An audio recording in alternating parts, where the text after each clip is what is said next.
केला बेचने वाली चुड़ैल। एक बार की बात है, जादूपुर नाम के एक गांव में करतब दिखाती एक औरत एक रेड्डी के लिए गांव में आती है। आइए आइए मेहरबान कदरदान, खाइए रोहड़ा के ताजे ताजे केले। कभी खाए नहीं होंगे ऐसे केले, पीले पीले केले खाइए। ये कहकर रोहड़ा हाथों में 4 केले लिए उन्हें सर्कल में जोर जोर से हवा में उछालती हुई करतब दिखाती है, जिसे देखकर आसपास के सारे बच्चे अपने अपने मम्मी पापा से उस औरत के पास जाने की जिद करने लग जाते हैं। पापा, ऐसा तो सर्कस में बॉल से होता है ना, ये आंटी तो केले से कर रही है। चलिए ना पापा, देखते हैं। रोहड़ा एक पतली सी तार पर चलती हुई केलों से करतब दिखाती है। आते जाते सभी लोग बाहर रुककर उसके करतब देखते हैं और वाह वाही करते नहीं थकते। जैसे ही एक आदमी पास आकर उसे पैसे देने लग जाता है, तब वो कहती है, अरे नहीं नहीं साहब, मैं करतब तो बच्चों के मन को बहलाने के लिए करती हूँ। धंधा तो मेरा केले का है। पीछे देखो मेरी रिड्डी, जो भी मेरे केले खाएगा मेरी तरह चुस्त दुरुस्त और तंदुरुस्त हो जाएगा। पता चलता है क्या कि मेरी उम्र 55 की है। अरे पर ऐसे ठंड के मौसम में कोई केला क्यों खाएगा? ये ऐसे वैसे केले नहीं है साहब, ये शरीर में गर्मी देते हैं। ठंड को दूर भगाए जो भी रोहिणा के केले खाए।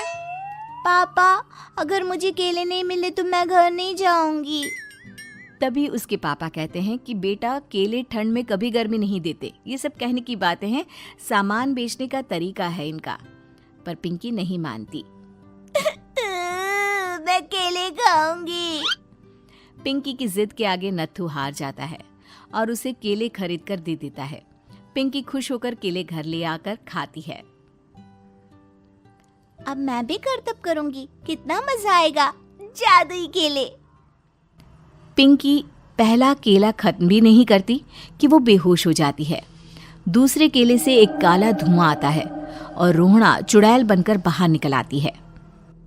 मेरे भूतिया केले बच्चे न खाए, ऐसा हो ही नहीं सकता।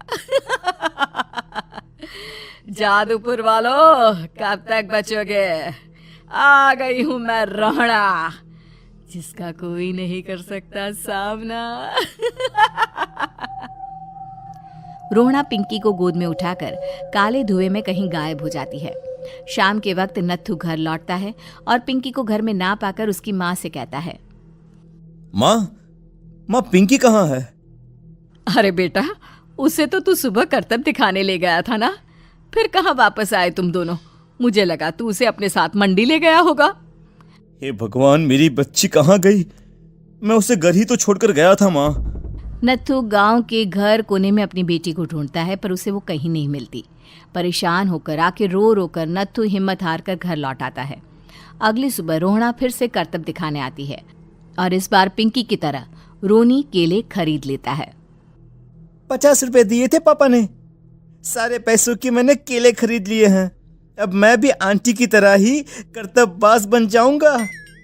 यही सोचते हुए रोनी केले खाता है और पहला अकेला केला आधा खत्म भी नहीं करता कि चुड़ैल उसके सामने आ जाती है। मेरे साथ चलने का समय आ गया है रोनी। ये तो बस शुरुआत है। अब इस गांव के सारे बच्चे धीरे धीरे मेरे कब्जे में होंगे, एक बच्चा भी नहीं बचेगा।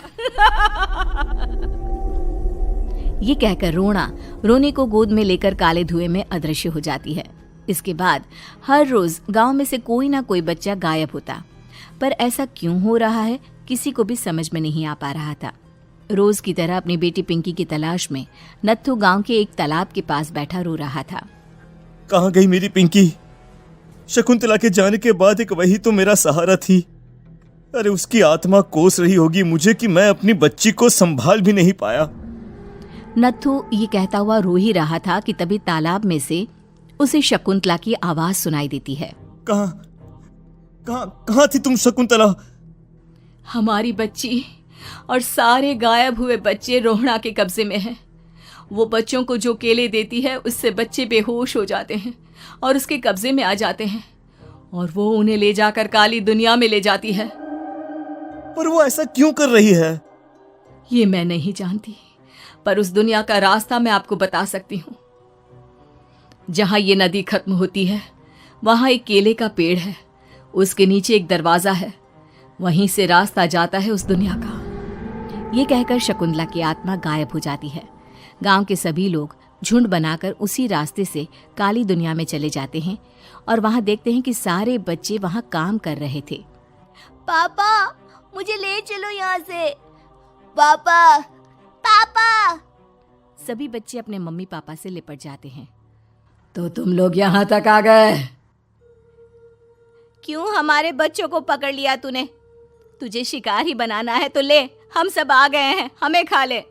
नहीं, मुझे बच्चे चाहिए, मेरे बच्चे के बदले तुम लोगों के बच्चे।